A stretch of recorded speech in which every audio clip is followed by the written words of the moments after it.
Morning students, हम लोग bacteria के टाइप्स के बारे में पढ़ रहे थे। इससे पहले हमने अलग अलग बेसिस पे बैक्टीरिया का अलग अलग आधार पे बैक्टीरिया को क्लासिफाई किया था, उसका हमने वर्गीकरण किया था।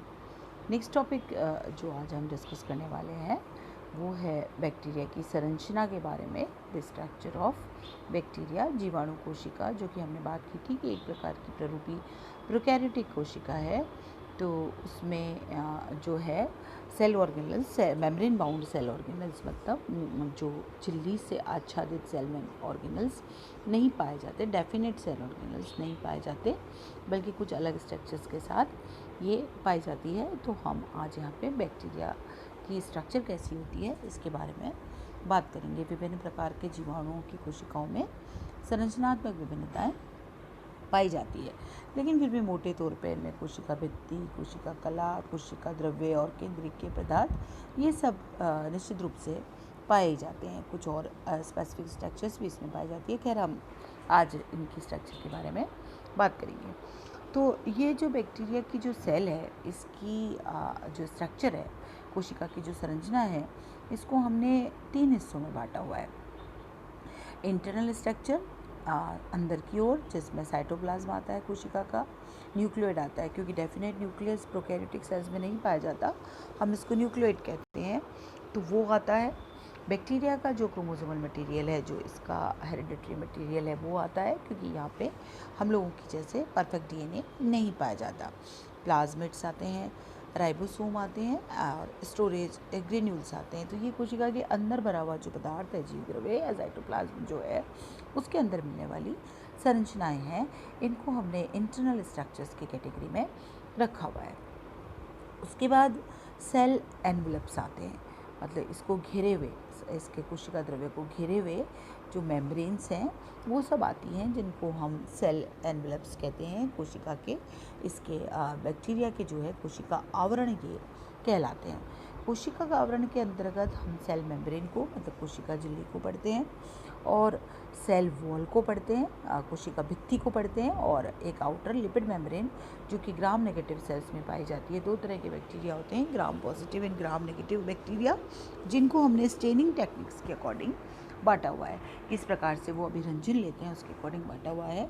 हम आगे के लेक्चर्स में gram negative and gram positive bacteria दोनों को डिस्कस करेंगे, और ग्राम स्टेनिंग टेक्निक क्या है इसके बारे में भी बात करेंगे। यहाँ हम बात कर लेते हैं इसकी संरचना की। तो इसमें सेल एनवलप्स में एक तो कोशिका झिल्ली आएगी, दूसरी कोशिका भित्ति आएगी, और ग्राम नेगेटिव बैक्टीरिया में एक आउटर लिपिड मेम्ब्रेन भी पाई जाती है।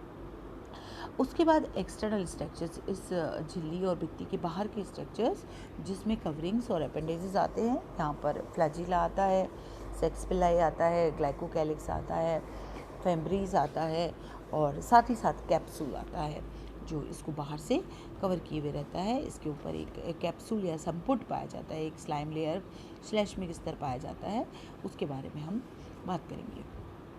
आज हम सबसे पहले इसमें ये यहाँ देखिए, आपके साथ बैक्टीरिया का एक स्ट्रक्चर आपको नज़र आ रहा है, जिसमें आपको सेल मेम्ब्रेन दिख रही है, सेल मेम्ब्रेन के बाहर सेल वॉल दिख रही है, और सेल वॉल के भी बाहर कैप्सूल आपको दिखाई दे रहा है। तीनों स्ट्रक्चर्स आपको साफ नज़र आ रही है। सबसे बाहर की ओर स्लाइम लेयर कैप्सूल, उसके बाद सेल वॉल, और उसके बाद सेल मेम्ब्रेन।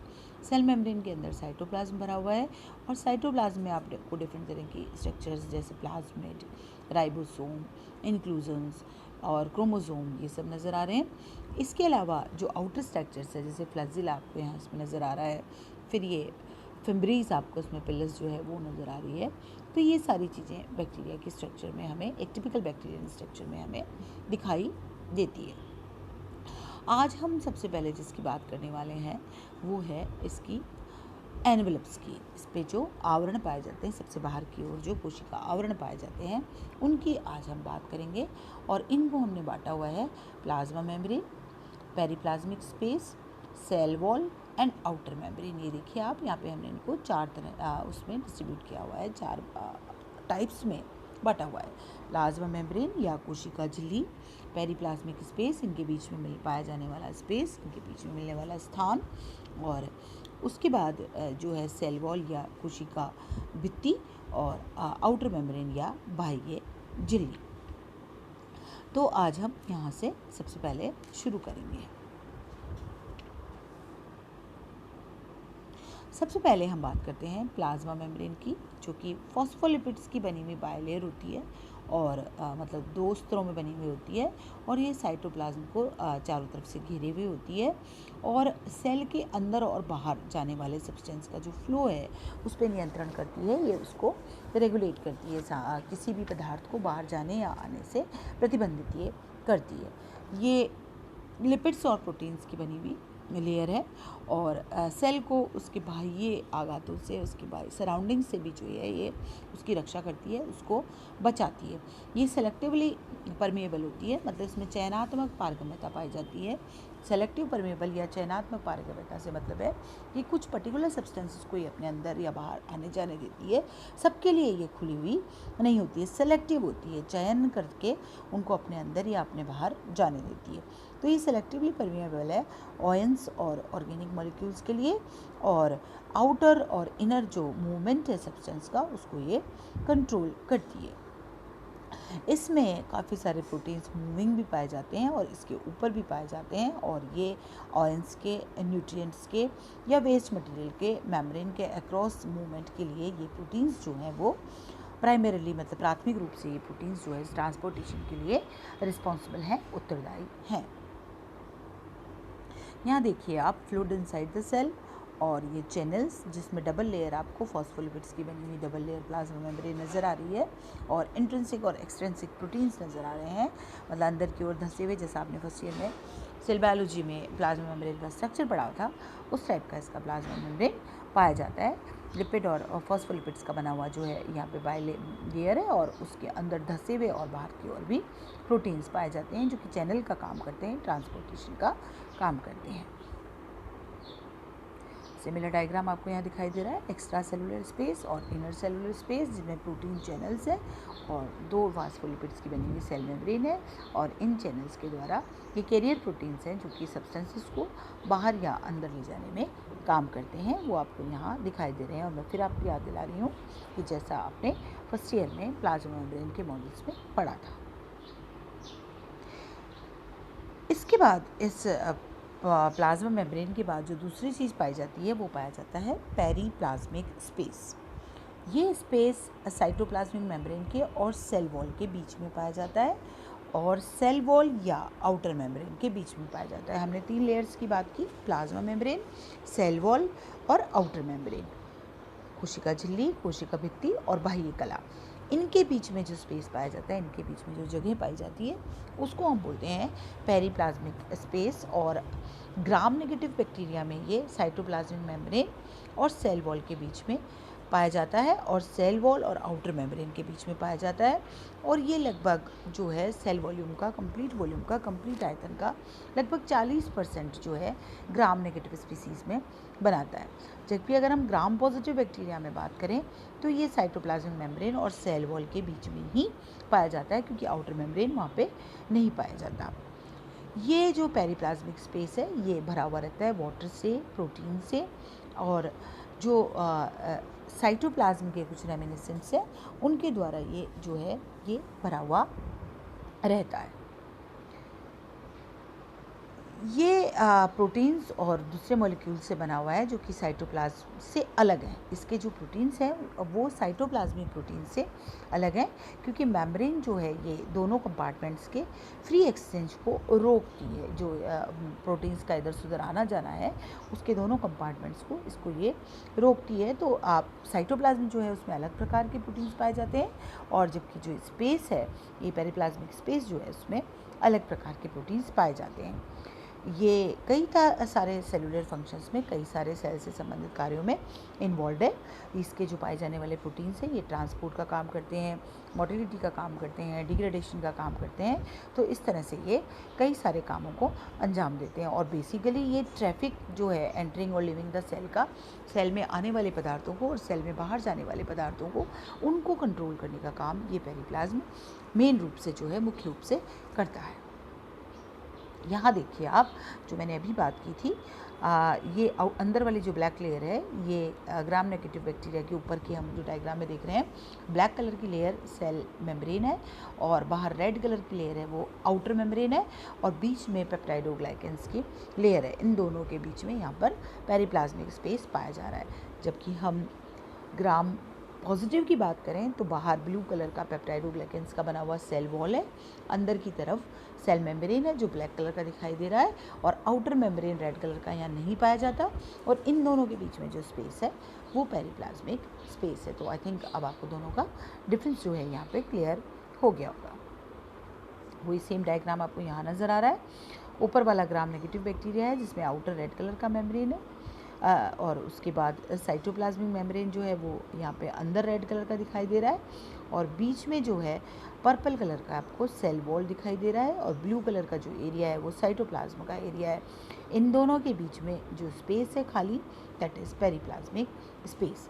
जबकि ग्राम पॉजिटिव बैक्टीरिया में हम बात करें तो बाहर की आउटर लेयर नहीं पाई जाती, पर्पल कलर की जो है सेल वॉल है, अंदर ब्लू कलर का साइटोप्लाज्म फिल्ड है और रेड कलर की जो है वो साइटोप्लाज्मिक मेम्ब्रेन है, और इस पर्पल सेल वॉल और रेड साइटोप्लाज्मिक मेम्ब्रेन के बीच में जो स्पेस है it is known as periplasmic space. तो यहाँ पर पेरिप्लाज्मिक स्पेस एक ही जगह है और ऊपर ग्राम नेगेटिव बैक्टीरिया में आपको दो जगह पेरिप्लाज्मिक स्पेस जो है वो दिखाई दे रहा है।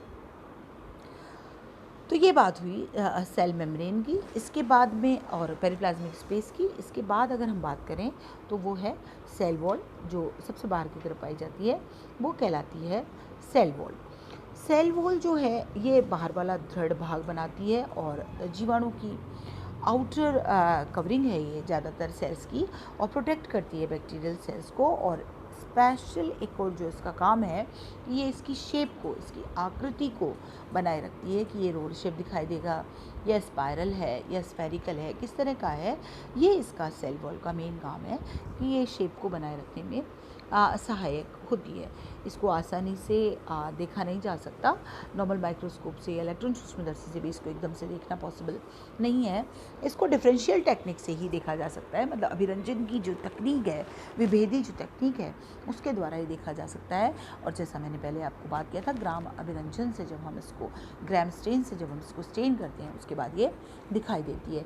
इसमें लगभग 20 एटमॉस्फेरिक प्रेशर को सहन करने की क्षमता होती है और ये जो है उच्च इस एटमॉस्फेरिक प्रेशर से परासरण, ऑस्मोटिक प्रेशर से परासरीय दाब से जो है ये इसको बैक्टीरिया को बचाए रखती है, जीवाणु को जो है बचाए रखती है। ये लगभग 10 से 25 नैनोमीटर मोटाई की होती है और अगर जीवाणु के बाहर को, हम कोशिका के बाहर को देखें तो लगभग 20 से 30% उसका जो है वेट इसकी वजह से होता है। प्लाज्मोलाइसिस मेथड के द्वारा भी हम इसको देख सकते हैं।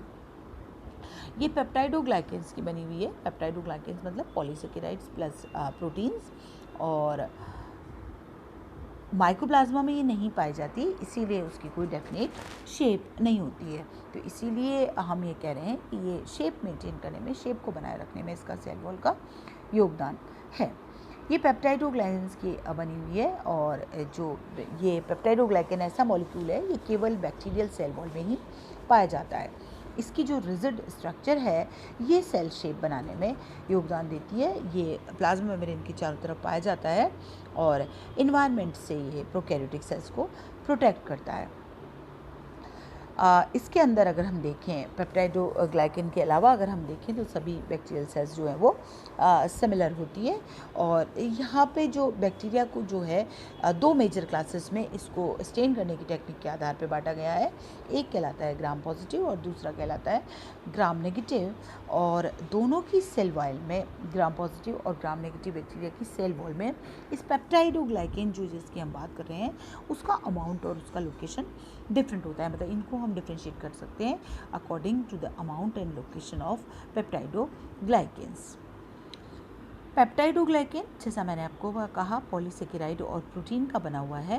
ये एक ह्यूज म्यूरेन भी कहते हैं इसको, ये ह्यूज पॉलीमर है जो इंटरलॉकिंग चेन्स का बना हुआ है, सिमिलर मोनोमर्स की, कई सारे मोनोमर्स की इंटरलॉकिंग चेन से बना हुआ है।